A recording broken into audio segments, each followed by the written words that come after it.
Um dos assuntos mais comentados na internet foi o transplante do Faustão.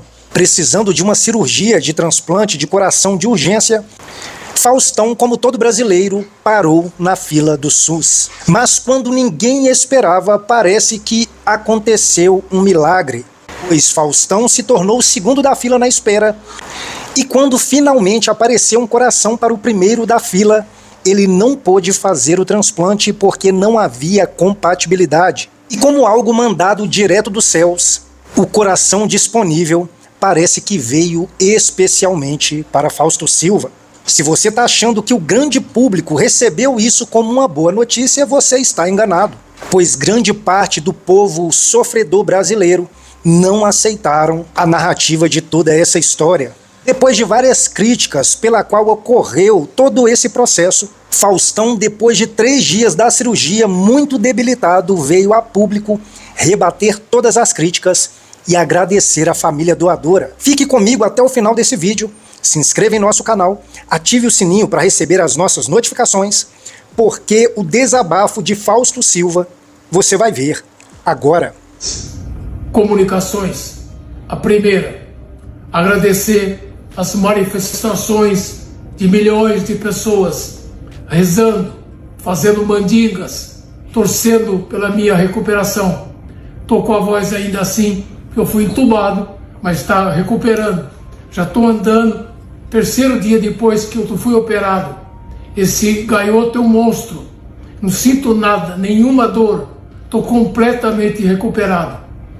Para que todo mundo tenha a certeza do que é o transplante. Pra vocês terem uma ideia, dos 200 e poucos transplantes, 60 pessoas esperaram menos de um mês. Eu dei sorte também nessa fila. Outra coisa que é importante, fazer um agradecimento especial ao José Pereira da Silva, pai do Fábio, que teve uma grandiosidade incrível, uma generosidade absurda e proporcionou que eu continuasse vivo. Eternamente grato ao José Pereira da Silva, um homem simples que teve uma... Eu fico emocionado porque ele me deixou a chance de viver de novo. Agradecer ao Wellington, irmão do Fábio, a Jaqueline, a viúva, esses que eu tenho que agradecer. Essas pessoas das mais humildes que a hora que eu precisei, eles me deram um coração novo. Eu sei que a internet tem um monte de merda falando, os caras falam bobagem. Se eu tivesse preocupado com isso, eu não teria nem começado a minha carreira.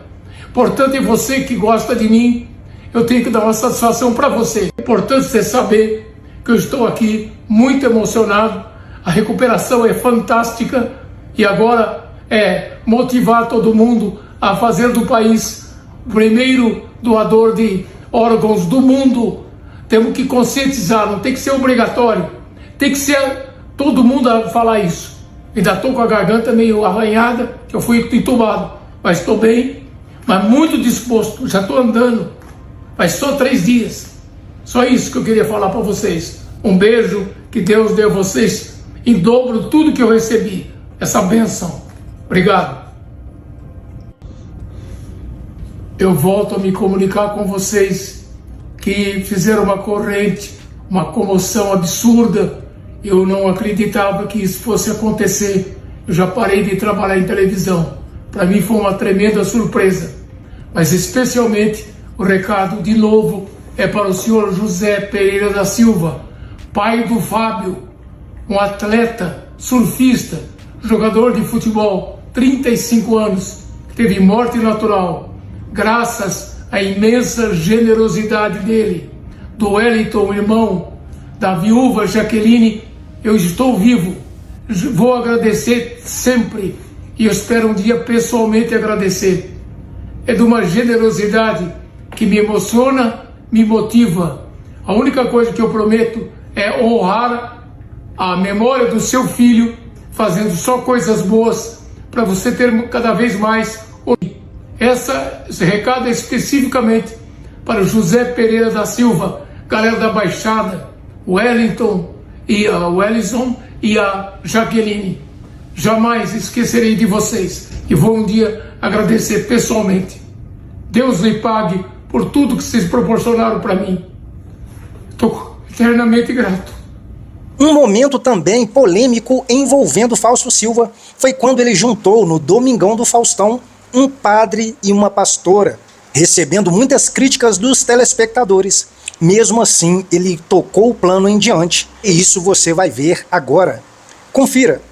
Dona Ludmila, das várias vezes que o padre Fábio de Mello esteve aqui, a galera aqui perguntou, de casa também, o que o padre faz com o dinheiro? Que o dinheiro que é do padre, se ele ajuda a família dele, se o dinheiro do show é dele ou é da igreja. No caso do mundo evangélico, no caso da igreja celular, como é que você sustenta? Entendeu? A Ana Lídia, a Vanessa e a Daniela. Como é que é essa coisa? Você tem cobrança também nesse aspecto? Olha, tem que ter muita fé para sustentar essa minha galera, viu? Não, olha, primeiro, meu marido e eu, nós somos pastores de um ministério local aí em Copacabana. Eu tenho essa minha carreira e existem convites que são feitos por órgãos públicos. Então existe a questão do cachê. As explicações da galera aqui, às 5h14. Carla, quem está com você? Quem está comigo aqui é Cris de São Gonçalo. E aí, Cris, manda ver. Por que o padre não pode casar se é a mesma Bíblia e o pastor casa? Olha aí. Nós não podemos, não é que a gente não pode.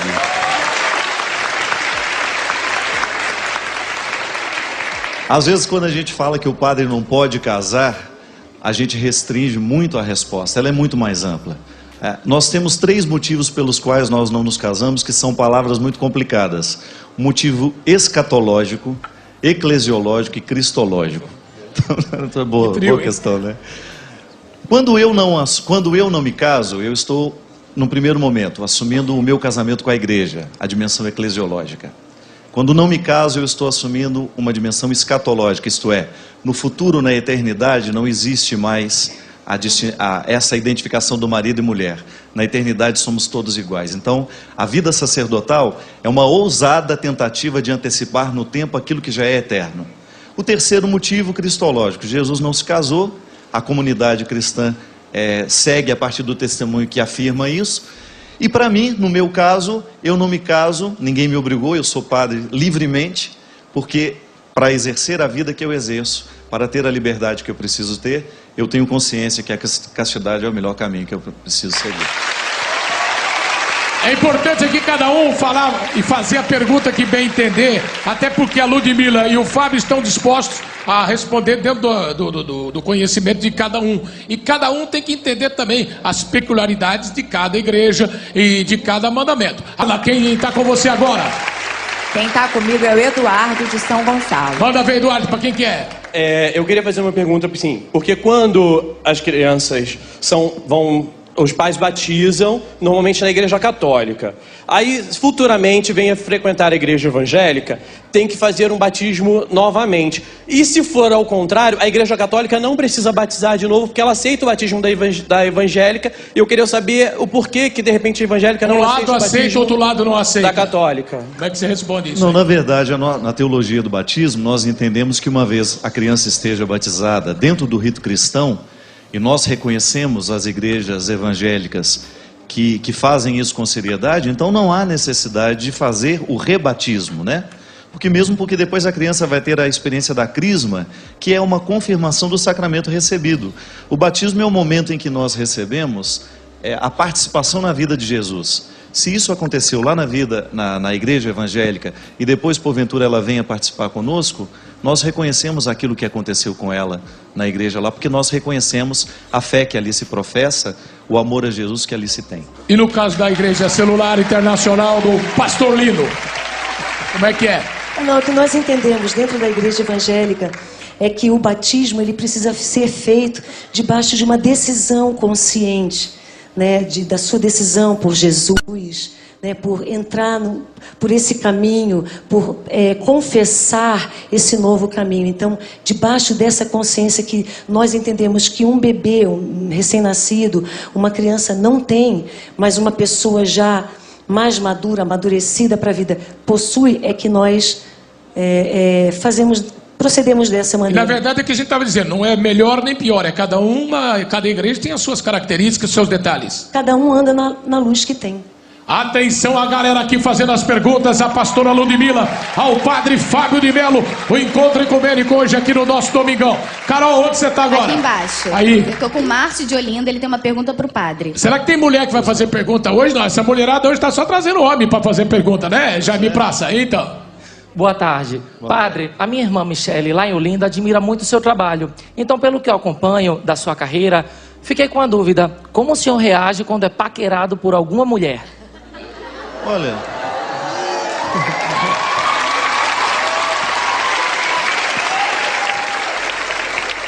O que você mais responde é sobre isso, né? Agora tem nem tanto mais. Nem tanto, né? já estão mesmo. O que é mais importante, meu filho, é que eu preciso ter sempre consciência de quem eu sou, qual é a minha proposta de vida, qual é o meu objetivo. E a partir do momento que o outro me olha fora do meu objetivo, eu preciso colocá-lo no devido lugar. Porque senão eu estou sendo infiel, antes de fazer qualquer coisa, eu estou sendo infiel a mim mesmo. Eu sei que eu sou padre, que eu tenho os meus compromissos que eu preciso viver, e às vezes, quando eu percebo que o outro não está me compreendendo na minha proposta de vida, eu faço questão de me colocar para que ele estabeleça o vínculo comigo da melhor forma. Agora, Carol, quem tá com você? Comigo tá a Maria de Alcântara. Agora elas abandonaram os homens de vez, agora é só mulher, tá vendo? Só mulher agora. Fala, dona Maria. Maria Augusta. Fala, dona Maria Augusta. É uma pergunta para a Ludmila. Eu frequento a Igreja Batista do Condubandê. E todas as igrejas batistas, elas não permitem o casamento o batizado, né? De um casal que vive e até tem filhos. Eu conheço casos assim, até na minha família. Enfim, casamento não é casado no papel, não é isso que você quer falar? Não é permitido. Mas tá casado, tá vivendo junto 10 anos, 15 anos com filho. Mas por que não pode se batizar?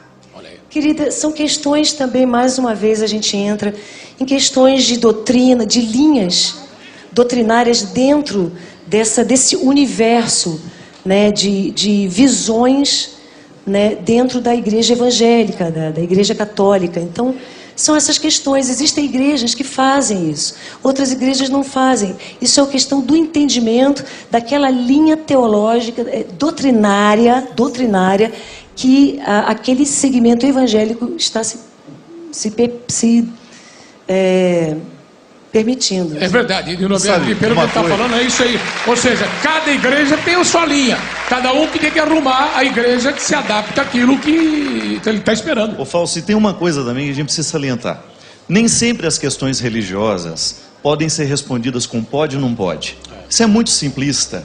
Às vezes a pergunta a que você nos faz, por exemplo, ela exige um campo de reflexão muito mais amplo, porque não é apenas uma restrição.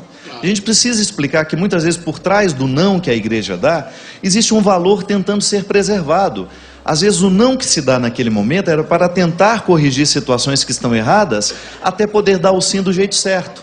Que às vezes é muito ingrato a gente ter que responder, pode, não pode, sim ou não. Não, tem todo um contexto. A vida humana, quando nós a tratamos de maneira religiosa, ela precisa ser refletida. Eu não posso restringir a vida e respondê-la a partir de perguntas rápidas, de respostas prontas, não. É muito mais amplo e muitas vezes a nossa tentativa é justamente de ajudar as pessoas a viverem melhor a sua experiência de fé. E um não ali ajuda um sim melhor depois. E aí, Carla, quem tem a pergunta agora, a última? Quem está do meu lado agora é o Cláudio, do Rio de Janeiro. Fala, Claudião. Eu gostaria de saber para onde que vai o dinheiro arrecadado pelos shows, se vocês dividem entre vocês ou se tem que ir diretamente para a igreja. Como funciona isso? Como é que funciona essa coisa, Ludmila, do seu lado? Olha, querido, existem, cada um trabalha de uma maneira.